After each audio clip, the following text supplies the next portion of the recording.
Assalamualaikum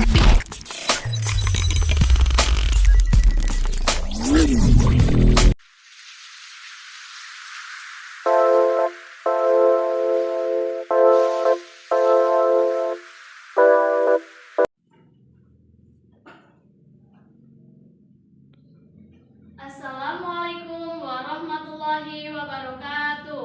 Waalaikumsalam warahmatullahi wabarakatuh. Apa kabar anak-anak semuanya? Alhamdulillah, luar biasa. Allahu Akbar. Alhamdulillah. Sebelum kita memulai pembelajaran kali ini, alangkah lebih baiknya kita berdoa terlebih dahulu. Berdoa akan dipimpin oleh ketua kelas. Silakan. Istilah dan doa. Bismillahirrahmanirrahim. Raditu billahi robba wa bil islami dina wa bi muhammadin nabiyya wa rasulah. Rabbi zidni ilman warzuqni fahma. Amin ya rabbal alamin. Amin. Shadaqallahul azim. Sebelum kita memulai pembelajaran, Ibu akan mengabsen kalian terlebih dahulu. Yang pertama itu Muhammad Fadli Kurniawan, Hadir. Muhammad Farhan Syafiq Amrullah, Hadir. Tiara Anindita Gayatri, Mutia Khairunida. Lengkap semua ya. Untuk pertemuan kali ini kita akan membahas tujuan pembelajaran kali ini. Ibu harap kalian dapat mengetahui bagaimana proses berdirinya Daulah Ayyubiyah. Yang kedua yaitu kalian dapat mengetahui peradaban Islam pada masa Daulah Al-Ayyubiyah. Yang ketiga yaitu pemimpin besar Daulah Ayyubiyah. Kita bisa lihat di sini, Ibu sudah merangkum di sini materi yang akan kita bahas. Yang pertama yaitu kita akan membahas tentang kemajuan peradaban Islam Daulah Ayyubiyah. Poin yang pertama yaitu kemajuan peradaban Islam pada masa Daulah Al-Ayyubiyah. Yang pertama yaitu proses berdirinya Daulah Ayyubiyah. Yang kedua, peradaban Islam pada masa Daulah Ayyubiyah. Yang ketiga, pemimpin besar Daulah Ayyubiyah. Ibu harap setelah pembelajaran ini kalian dapat mendapatkan nilai karakter yang dapat dikembangkan oleh kalian. Antara lain yaitu takwa, gigih, cinta tanah air, semangat, peduli, dan kreatif. Yang selanjutnya yaitu kita mengenal di sini ya. Kita mengenal proses berdirinya Daulah Ayyubiyah. Proses berdirinya Daulah Al-Ayyubiyah itu adalah sebuah dinasti Sunni yang berkuasa di Mesir, Suriah, sebagian Yaman, Irak, dan Mekah, Hejaz dan Zarbakir. Dinasti Al-Ayyubiyah ini didirikan oleh Salahuddin Al-Ayyubi. Penamaan Al-Ayyubi ini diambil dari nama kakeknya yang bernama Ayyub. Nama besar dinasti ini diperoleh sejak Salahuddin Yusuf Al-Ayyubi berhasil mendirikan kesultanan yang bermazhab Sunni, menggantikan Kesultanan Fatimiyah yang bermazhab Syiah. Jadi sebelum berdirinya dinasti Ayyubiyah itu ada dinasti Fatimiyah. Dinasti Fatimiyah itu bukan bermazhab Sunni, tapi bermazhab Syiah, dan digantikan oleh dinasti Ayyubiyah yang bermazhab Sunni. Yang kedua yaitu bentuk proses terbentuknya Daulah Ayyubiyah. Kita kenali bahwa bagaimana sih cara proses terbentuknya Daulah Al-Ayyubiyah. Daulah Al-Ayyubiyah, sebelum adanya Daulah Ayyubiyah, kita mengenal dulu sebelum adanya Daulah Ayyubiyah itu ada Daulah Fatimiyah. Saat Daulah Fatimiyah dipimpin oleh khalifah yang terakhir. Khalifah yang terakhir itu bernama Khalifah Al-Adid Billah pada tahun 1160 sampai 1171. Di masa ini mengalami kemunduran dan kondisi pemerintahan yang lemah. Selain karena musim paceklik pada saat itu, adanya penyerbuan tentara salib ke Mesir dan konflik internal Daulah Fatimiyah. Jadi sebelum berdirinya Daulah Ayyubiyah itu ada Daulah Fatimiyah dan sebelumnya itu dipimpin oleh khalifah terakhir yaitu Khalifah Al-Adid. Di dalam kepemimpinannya itu terdapat banyak konflik, yaitu adanya perang salib, di mana perang salib itu terjadi dan selama kurang lebih itu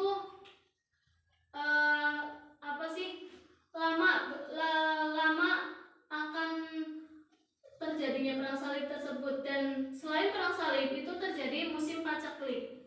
Musim paceklik itu musim kesusahan, musim panas seperti itu. Terus dalam kondisi Mesir yang seperti itu, yang tadi musim paceklik, ada seorang panglima yang bernama Asaduddin Syirkuh bersama saudaranya yaitu Salahuddin Al-Ayyubi yang ditugaskan oleh gubernur Syria yaitu yang bernama Nuruddin Zangi untuk datang ke Mesir dengan tujuan mengusir tentara salib sekaligus menguasai Mesir. Jadi pada saat kondisi Mesir itu sedang paceklik, ada panglima yang ditugaskan yang bernama Asaduddin dan saudaranya bernama Salahuddin Al-Ayyubi itu ditugaskan untuk mengusir tentara salib agar tidak terjadi peperangan. Selama proses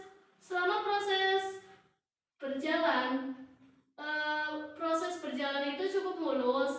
Seorang perdana menteri Daulah Fatimiyah itu bernama Syawar. Ada seorang perdana menteri Daulah Fatimiyah bernama Syawar telah melakukan persengkongkolan dengan tentara salib.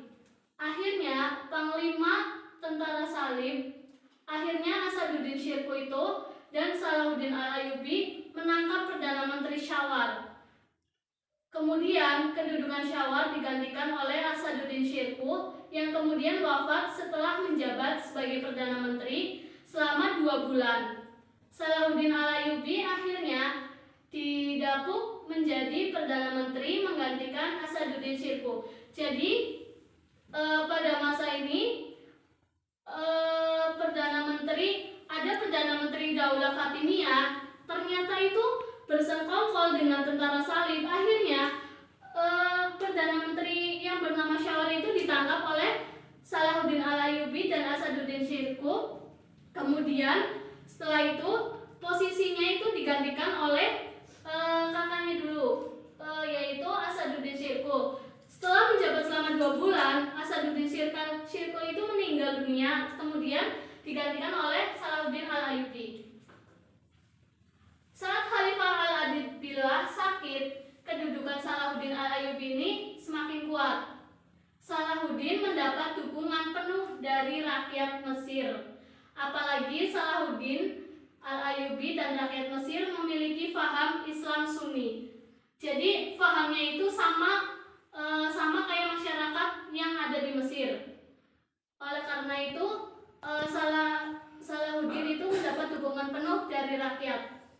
Bertepatan dengan wafatnya Khalifah Al-Adid Billah pada 10 Muharram 1170 Masehi, Salahuddin Al-Ayyubi memproklamirkan berdirinya Daulah Ayyubiyah dan berakhirnya Daulah Fatimiyah. Disinilah awal proses terjadinya Daulah Ayyubiyah, yaitu pada saat bertepatan dengan wafatnya Khalifah Al-Adid Billah pada 10 Muharram 1171 Masehi. Kemudian Salahuddin Al-Ayyubi mengumumkan bahwa telah berdirinya Daulah Al-Ayyubiyah dan berakhirnya masa Daulah Fatimiyah. Fatimiyah. Yang selanjutnya itu apa saja sih peradaban Islam pada Daulah Ayyubiyah? Pada peradaban Islam pada Daulah Ayyubiyah itu ada 4 macam. Ada 4 bidang. Yang pertama yaitu bidang pendidikan, yang kedua bidang ekonomi, perdagangan, yang ketiga itu militer dan pertahanan, dan yang keempat bidang pertanian. Kita telusuri satu persatu. Yang pertama ada bidang pendidikan. Pada bidang pendidikan ini, Salahuddin Yusuf Al-Ayyubi juga mencurahkan perhatiannya pada bidang pendidikan arsitektur. Jadi pada masa ini Salahuddin Al-Ayyubi itu memproses gimana sih cara agar masjid ini tuh bagus, dipandangnya itu megah dan mewah, itu seperti apa. Itu mencurahkan perhatiannya pada bidang pendidikan dan arsitektur. Ia memperkenalkan pendidikan madrasah ke berbagai wilayah di bawah kekuasaannya seperti ke Yerusalem, Mesir, dan lain sebagainya. Ibnu Jubair menyebutkan ada beberapa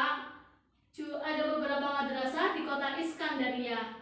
Di antaranya madrasah yang terkemuka atau ternama pada masanya itu dan terbesar berada di Kairo dan memakai namanya sendiri, yaitu Madrasah As-Salahiyah. Menurut sejarah Islam, jika Nizam Al-Mulk adalah orang yang mula-mula mendirikan madrasah, yaitu Madrasah Nizamiyah, maka setelah itu Madrasah Nizamiyah ini madrasah yang kedua yang terkemuka itu adalah madrasah yang didirikan oleh Al-Ayyubi. Jadi pada masa ini, pada bidang pendidikan, Salahuddin Al-Ayyubi ini mendirikan sebuah madrasah yang terkenal, yang menjadi besar dan terkemuka, yang didirikan oleh Salahuddin Al-Ayyubi. Kita beralih kepada bidang ekonomi perdagangan. Bisa dilihat ya di sini di gambarnya. Pada bidang perdagangan ini, dalam hal perekonomian pemerintahan, Daulah Ayyubiyah bekerja sama dengan penguasa muslim di wilayah lain. Jadi tidak hanya di wilayah Mesir, tetapi pada bidang ekonomi ini Salahuddin Al-Ayyubi ini bekerja sama dengan wilayah lainnya, dengan wilayah sekitar, tidak hanya di sekitar situ. Yang selanjutnya yaitu membangun perdagangan atau membangun kerjasama dengan kota-kota untuk menyempurnakan sistem perpajakan. Selain itu dimulai percetakan mata uang. Jadi pada masa Al-Ayyubiyah, bidang ekonomi perdagangan pada masa Daulah Al-Ayyubiyah ini sudah bisa mencetak mata uang sendiri, terus mata uangnya itu dinamakan mata uang dirham campuran atau fulus, biasa dikenal fulus. Dalam bidang industri, pada masa Al-Ayyubiyah sudah mengenal kemajuan di bidang industri dengan dibuatnya kicir oleh seorang Syria yang lebih canggih dibanding buatan orang Barat. Jadi sebelum itu ada sebuah kicir tapi dibuat oleh orang Barat, tetapi orang Syria itu membuat lagi dan berbeda. Ternyata pembuatan dari orang Syria itu lebih canggih daripada yang dibuat oleh orang Barat tersebut. Terus pada masa ini juga sudah ada pabrik karpet, pabrik kain, dan pabrik gelas. Jadi pada masa dinasti Ayyubiyah itu sudah ada pabrik karpet, pabrik gelas, dan pabrik kain. Itu pada bidang ekonomi perdagangan. Yang selanjutnya yaitu ada sistem pertahanan.